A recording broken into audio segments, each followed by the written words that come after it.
Well, good news. The Kindle arrived, and so I am back to getting through the indie books that I've had submitted both through DWA reviews and also that I already had on the shelf, because without a Kindle, I'd been reading some, finally. So we'll get to the first one here.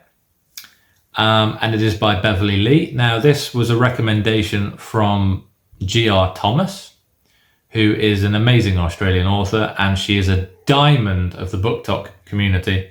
If you don't follow her already, you really should. She's recommended a couple of authors to me. I have read stuff from both of them, and, you know, solid recs, so I appreciate that. Thank you, Grace. Thank you very much. So now to this book, The House of Little Bones. This was the one of Beverley Lee's that intrigued me the most because it seemed like the most bleak. I know that's probably weird, but I was looking for good horrors that were not your traditional slasher kind of thing, which is what I'd been writing at the time, as well as reading a lot of. And I love a good slasher book, but I wanted something different. I wanted to switch it up a bit. So I picked up The House of Little Bones, get it right.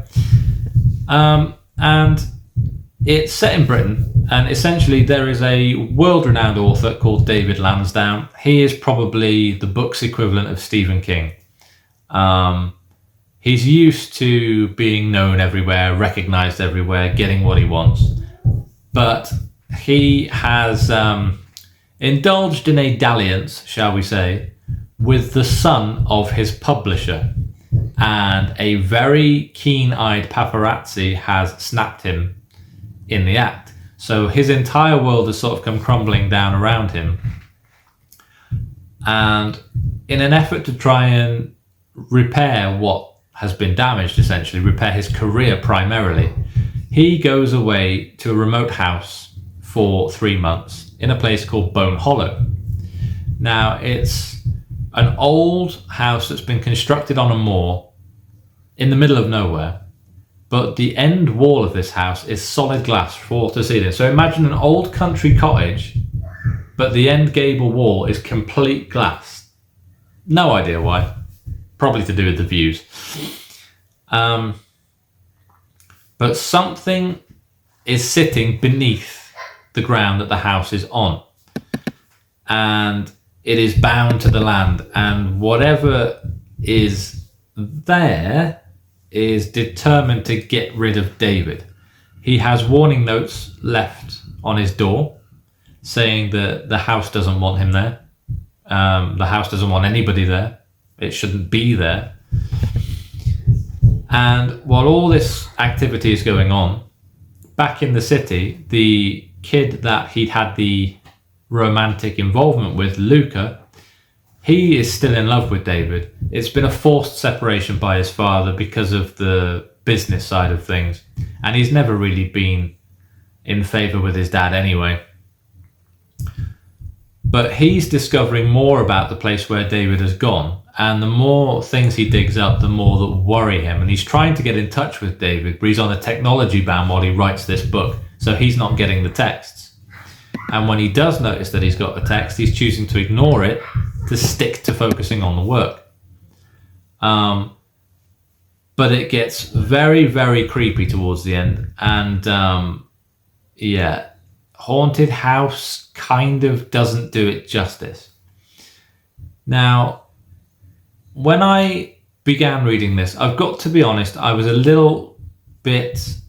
struggling a little bit to get into the story.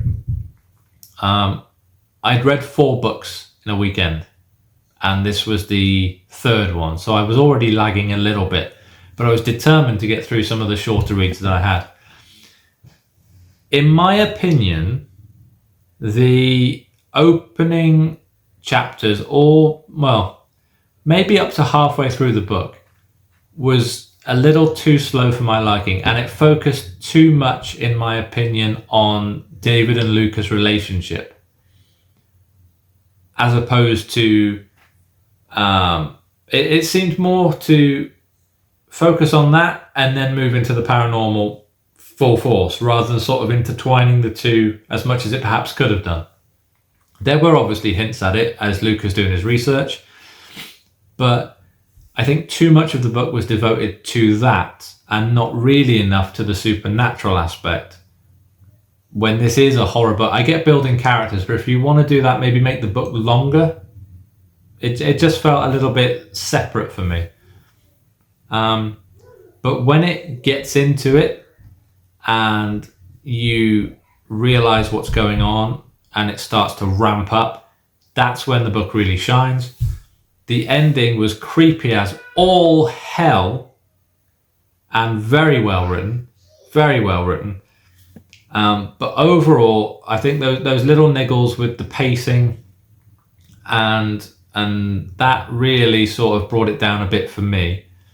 So I ended up giving this a 3 stars, but I really do recommend you read it because the atmosphere and the tone is very, very creepy and is very well executed. You imagine a house on the moors, a haunting sort of environment. That's how it feels when you're reading it. It's very visually very well done and very, very accurate with the descriptions. You can picture the whole thing.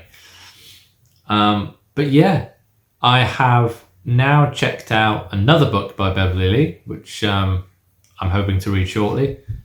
So again, a solid rec from J.R. Thomas. If you want your books reviewed in one of these videos, then I'm happy to say I'm now able to take submissions for March and April. The form is in my bio, you know where to go. I've had a couple over the last few days. So yeah, and maybe we'll see your book in the next one. But until then, I'll see you soon.